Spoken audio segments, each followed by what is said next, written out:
Okay, good to see everybody. Tough act to be next to over there. But appreciate you all being here. What questions you have?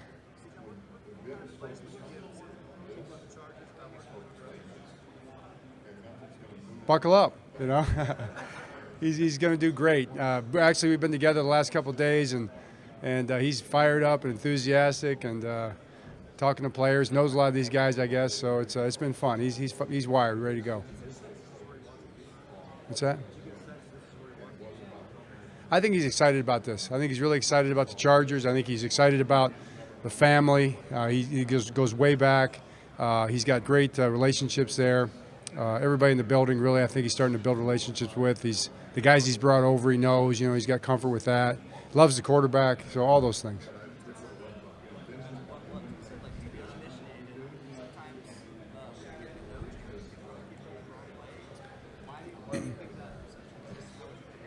Yeah, I mean, I guess it depends on the person. I think most people, I kind of would dispute that, I guess, but I've known him my whole life, So I think there's a lot of narratives out there about a lot of people, and they just kind of pick up steam, and everybody just kind of says, well, that's just how somebody is. And then you'll meet a person, you'll be like, it's completely different than that, So I don't know where that stuff comes from, and nobody really cares, I know he doesn't care.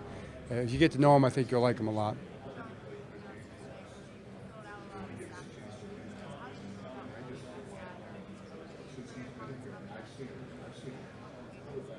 Right. I'm really excited about the coaches that we hired. We had a lot of staff turnover. We had Mike go to be a head coach. We had Anthony and Denard move on to be coordinators. We had a lot of inquiries about other coaches, head coaches and otherwise coordinators. And so we had a lot of positions to fill. And I think we filled them with guys that are going to be great fits for us, that are going to make us even better. That's what you try to do.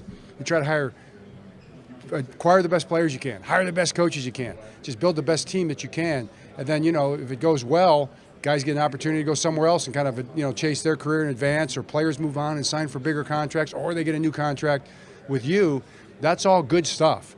It's not stuff that you sit back and you lament and you say, well, how are they going to replace this guy or that guy? I mean, I think 16 years we've had that same refrain after every single season.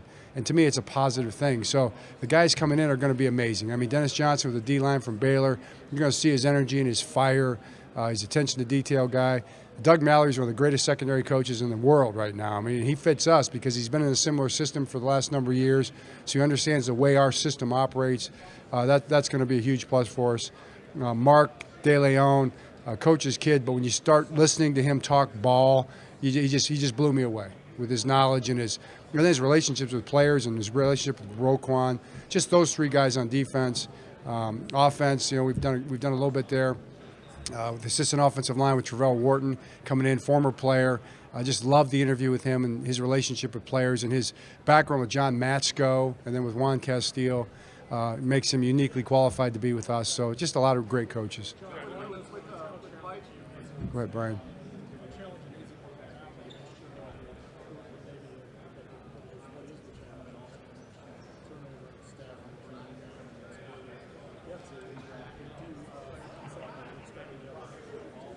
Yeah, no, just really excited about the guys we've got. I mean, every season's a new season, and that's just the way it works, And the guys that we have are guys that are going to fit in well, and we're not going to change our defensive structure. We elevated Zach, so that's continuity there with what we're doing on defense. And we've had continuity with our defensive coordinator hire since 2008.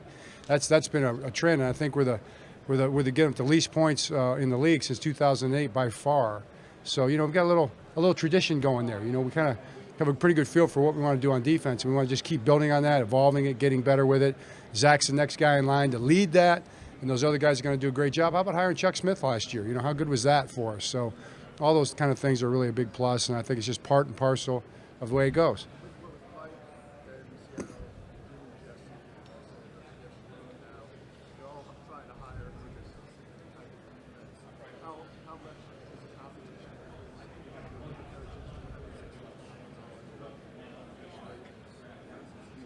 Right, Denard in Tennessee, to add that, Anthony in Miami.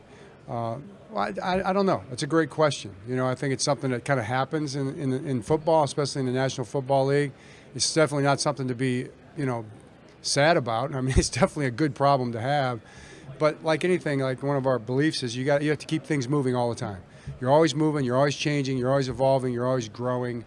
You're always expanding what you do because the people that you're going against, these guys down this row right here, are doing the same thing, and it's a high level intellectual pursuit, to be honest with you. So that's what we're going to try to do again this year and do the best we can with it. Yeah, I think Mike will do great. Mike's great. A couple years ago, everybody was like, "Why Mike McDonald?" So now I can go, well, that's why. You saw it, and he's a great guy. He's a great coach. He's very diligent. Yes, he's a smart.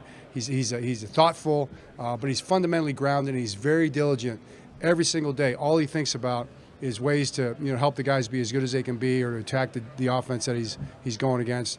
And I do think he'll expand that into the role, being a head coach. I think he'll take those qualities and apply them to being a head coach and do a great job.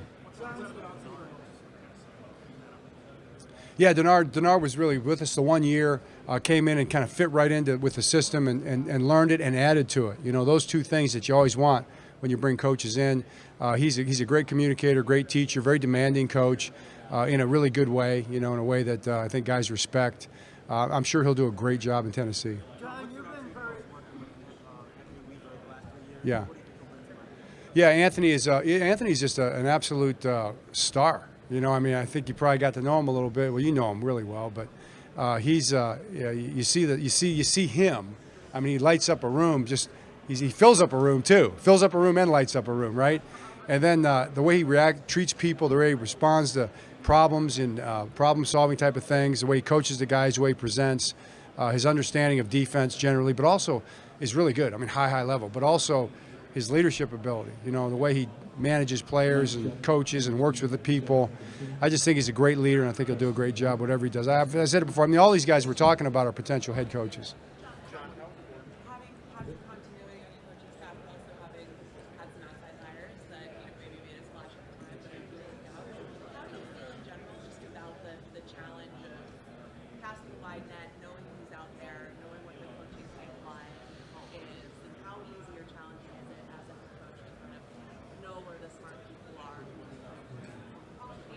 league or from anywhere? Big challenge. You've got to be very conscientious about that. You got to understand. It's not really it's a small world, football, but it's a very sought after world. So there's a lot of people trying to get in. There's a lot of talented people out there that could really make a difference, and you just got to figure out who they are. I had a great conversation. I hope Coach Saban doesn't get mad at me for sharing this, but happened to talk to him about 2 weeks ago, and he was talking about all the different things. And one of the things he talked about was all the coaching change he had over the last 10 years because of their success. Coaches would come and be there a year or two, then they'd go get a head coaching job. Look at Sark, and others. So he just felt like the challenge of finding new coaches, hiring new coaches, especially as you get a little bit older. Like when you're young, you're 35, you kind of know who all the 35-year-old coaches are. Now you get to be 60s or 70s in coaches' case, you probably know who the 60 and 70-year-old coaches are, but you don't know the 35-year-old coaches as much. And then he had to train those guys every single year. I think that does become a big challenge of success. Nobody had it at a higher level than him, so that's a huge part of it. John, from the time you got into the league until now, how have you changed in the way you evaluate quarterbacks, whether that's about a certain trait or your process of evaluating? That's such a great question. How do you evaluate quarterbacks? I'll tell you, to me, it's and I think it's kind of just the way the game has gone. We've expanded our view of what a quarterback is. So it's most obvious with Lamar. I think would anybody say we made a bad decision when we drafted him back in 2018? But at the time, there was a lot of people saying that. So I think the view has changed a lot in terms of how we view athletes or people or whatever in terms of their roles. And it's just the game has changed because of that. In the last 6 years, the way quarterbacks play, I think if you go back and you look at football in 15, 16, 17, or before that, there's pretty much a model for that position. That model has definitely, wouldn't you say, expanded tremendously. And to me, I would like to say we were a little ahead of the curve on that, But even we're learning as we go, and we watch guys play, and you watch all these guys play. The way Tua gets the ball out so fast, how can we incorporate some of that stuff into our offense? It's just one example. John, your general manager is an avid reader. He told me he shares a lot of messages with the team. How present is that in the organization? How does that impact players? Eric's an avid reader, and he shares those messages with the team. Yeah. He must do it one-on-one because I'm not getting the messages. I want some messages from – I see the books, but I need to get some book recommendations from Eric. Eric's a super smart, thoughtful, deep thinking kind of a person. And I think he's wide read, on a lot of topics when he has time. He's probably a little more, after the draft than before the draft, I would say, because I don't see him doing too much reading now. Not in his office. I see him on that tape a lot.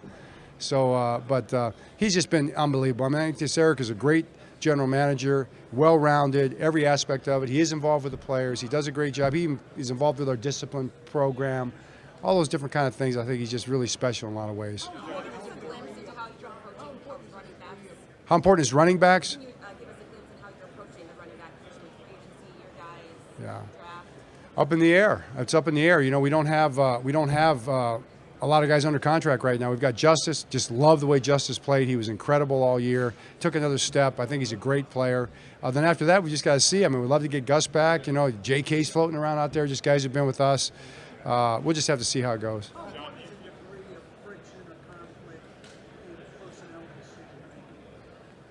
How important is the degree of conflict in personnel? A degree. Oh, well, yeah. I mean, if everybody agrees, then you're probably wrong, right? I mean, that's for sure. So we have a lot of that, but it's respectful. Our draft room is say what you think or forever hold your peace, and everybody says what they think. Nobody's ever holding their peace, and it's not peaceful. It's not. But the conflict is good. We try to confront everything, every aspect of our football, of our evaluations, of our scheme, of our everything we do football-wise. We try to confront it together to make it better. We're not confronting one another ever. We're confronting the issues. Let me say what you said about evaluating quarterbacks. How would you evaluate last year's class, especially the top two picks, the Panthers, the White, how that went, and how Stroud did? How would you say that went? I don't know. I really wouldn't, to be honest with you, because it's just like it's nothing that we really, as a head coach of the Baltimore Ravens, I'm not really doing that. I'm not really evaluating the class per se. I know C.J. Stroud was really tough to play against. We didn't get a chance to play against Carolina, so it's harder for me to say. But C.J. Stroud, I said it after the first game we played him in the opener. This team is going to win a lot of games, and I'd like to remind everybody of that right now because they won a lot of games, right? So they've got a very talented team. I think their general manager is outstanding. I think their head coach is outstanding. They've got a great staff, and they've built a heck of a football team. But the quarterback is really important, right? And C.J. Stroud is a star.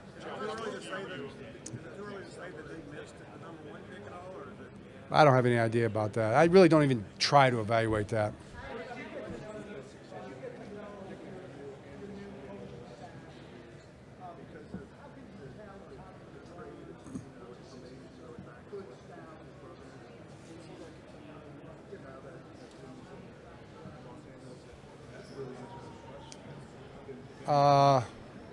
Well, I think it's great. I mean, Jim and I share a lot of conversations about a lot of things. Most of it's not football related, obviously, just like with your family. But a lot of it has been football related because, he's been at Michigan. That's definitely going to be different like it was when he was at San Francisco. There's things we'll talk about, and we're definitely going to continue to be brothers. We're going to try to, we're just going to be brothers. I mean, you have to look at it that way, but we are going to be competitors too, so it'll probably change a little bit. Sure. Oh, yeah. I absolutely think that. Yeah, I think you're exactly right about that.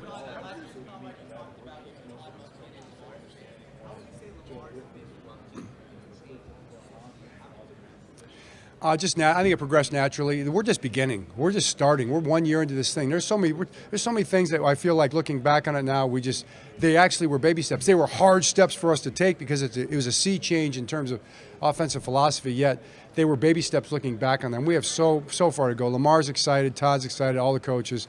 We have a plan. We came out the very first day after the AFC Championship game talking about where we were going to go offensively.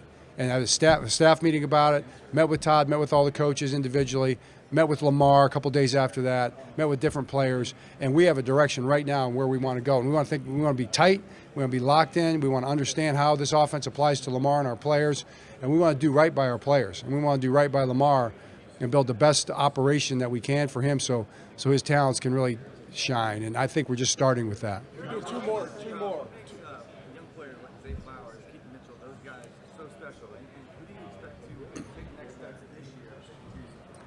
Well, I think Rashad Bateman's going to take a big step, just off the top of my head. I think Rashad's going to get opportunities this year. He ran routes really well. He worked super hard. He was healthy for the first time. Even as the year went on, he got healthier, and you could see it in his play. The ball got to him when he did. He made some great plays. The ball's going to get to him a lot more next year. He's going to be ready to go. We got Nelson back. Nelson is a big signing back. He played a big role last year. Of course, Zay, he speaks for himself. We got Ty in there. Tyler did a good job.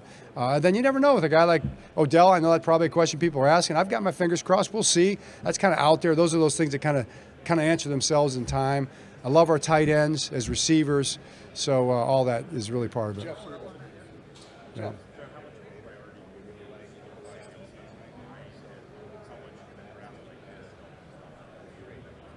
Yeah, the draft can help a lot. Certainly with the offensive line, Jeff. I guess it's a good. Well, I just started watching it, so it's so far so good, And Eric tells me it's a good O-line draft. That's one thing, but the offensive line is where it starts. We talked about that in 2008. It's been true forever. You win in the trenches first, right? So we think that we're offensive line centric in our philosophy, and we've got some question marks in our offensive line. So there's going to be some rebuilding that's going to have to be done in there, and we're getting to it already. It's going to be really probably the most important thing we do on offense. All right, thanks, Coach. Roquan Smith has made a sea change in our defense. I think that Roquan kind of just tied it all together. You know what I mean? He made it all kind of fit and make sense. We were doing the same things on defense that we were doing when Roquan got here, and we were doing it pretty well. We were getting better as that season went along, but everybody saw it. When he got here, it changed, made everybody better around him, and it's only gotten better since. So, yeah, Roquan, love him. One of the best. John, there was talk at the end of last year, turned out to be unfounded. Your buddy Mike Tomlin might not be back in Pittsburgh. Did you ever believe that? And can you ever imagine not having him on the other sideline? No and no.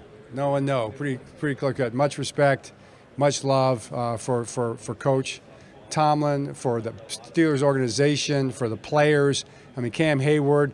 I was at Pittsburgh as a young coach, graduate assistant coach, when his dad was the running back there, Ironhead Hayward. I saw him, first guy ever, 300-plus pounds, leap a BYU defensive back down the sideline and run another 40 yards for a touchdown. I think he kind of epitomizes them now as well, their tradition. So, yeah, I'd say, yeah, exactly. No and no to both those questions. All set? Thank you. Okay, thanks.